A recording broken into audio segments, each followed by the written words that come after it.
তো রাধে রাধে বন্ধুরা, কেমন আছো সবাই? আশা করি সকলেই ভালো আছো। এই যে দেখতে পাচ্ছেন চাল কুমড়া, এই চাল কুমড়ার আজকে আমি একটু নিরামিষি তরকারি বানাবো। তো প্রথমে আমি চাল কুমড়োটা কেটে নিচ্ছি। চলো, কেটে নিয়ে চলে এসেছি। আমি দুটো আলু দিয়েছি মাঝারি সাইজের, আর দেখুন চাল কুমড়োগুলো আমি এরকম বড় বড় সাইজের একটু কেটে রেখেছি। আর এখানে দুটো আমি কাঁচা লঙ্কা নিয়েছি, একটা টমেটো দিয়েছি, আর একটু ধনে পাতা দিয়েছি। তো চলো এবার রান্নার কাছে চলে যাচ্ছি। কেমনভাবে রান্নাটা করছি আমি, আপনারা দেখতে থাকুন।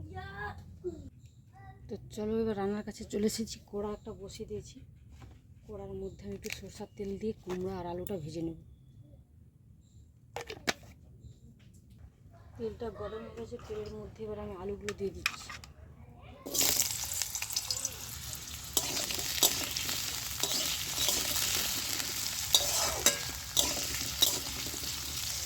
তো আলুটা ভাজা হয়ে গেছে, আমি আলুটা নুন দিয়ে দিয়েছিলাম, তখন দেখানো হয়নি।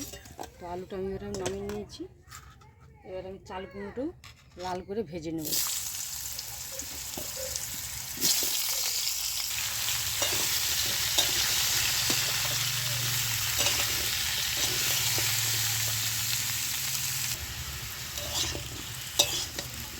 চাল কুমড়োটা এরকমভাবে লাল করে ভেজে নিতে হবে। চাল কুমড়োটা যদি নুন দেওয়া হয় প্রথমে, তাহলে চাল কুমড়োতে জল বাড়াবে, তাই আমি নুন দিচ্ছি না।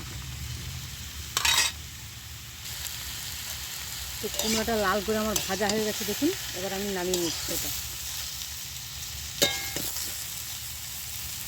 তো ওই কড়ার মধ্যে আমি একটু সরষের তেল দিয়ে দিচ্ছি,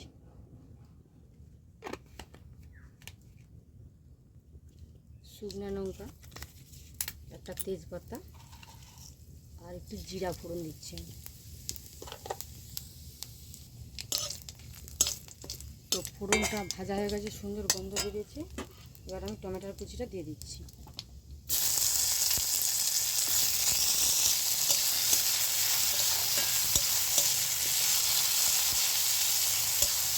এটাতে টমেটোটা গলতে থাক, আমি একটা মশলা বানিয়ে নিচ্ছি। তো দিয়ে দিচ্ছি নুন, পরিমাণ মতো নুন, হলুদ,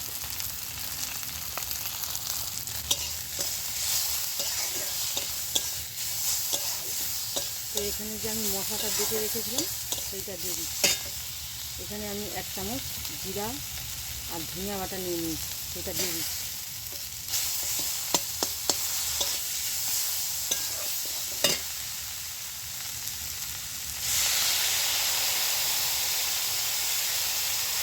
একটু জল দিয়ে দিচ্ছি অল্প করে, যাতে মশলাটা না লেগে যায়।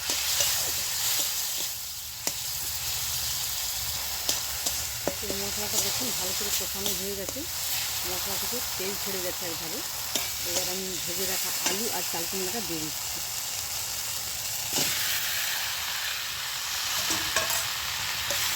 এটা দিয়ে আমি মিনিট 5-এর মতো কষিয়ে নেব।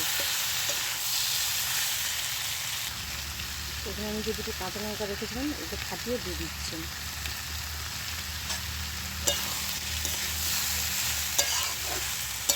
আবার একটু নেড়ে চেড়ে আমি এবার একটু ঢাকনা দিয়ে দিই।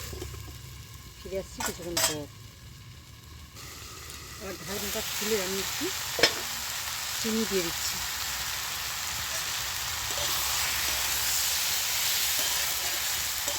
তো চাল কুমড়ো আর আলুটা আমার কষানো হয়ে গেছে, এবার আমি একটু জল দিয়ে দিচ্ছি।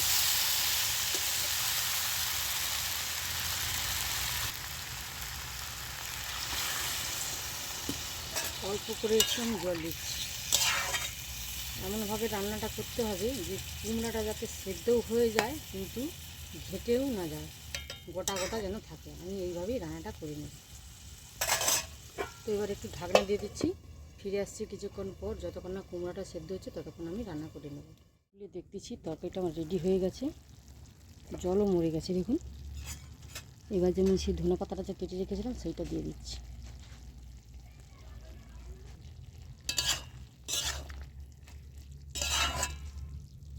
চাল কুমড়োটা একদম সিদ্ধ হয়ে গেছে। তো এবার আমি নামিয়ে নিচ্ছি এটা, তরকারিটা।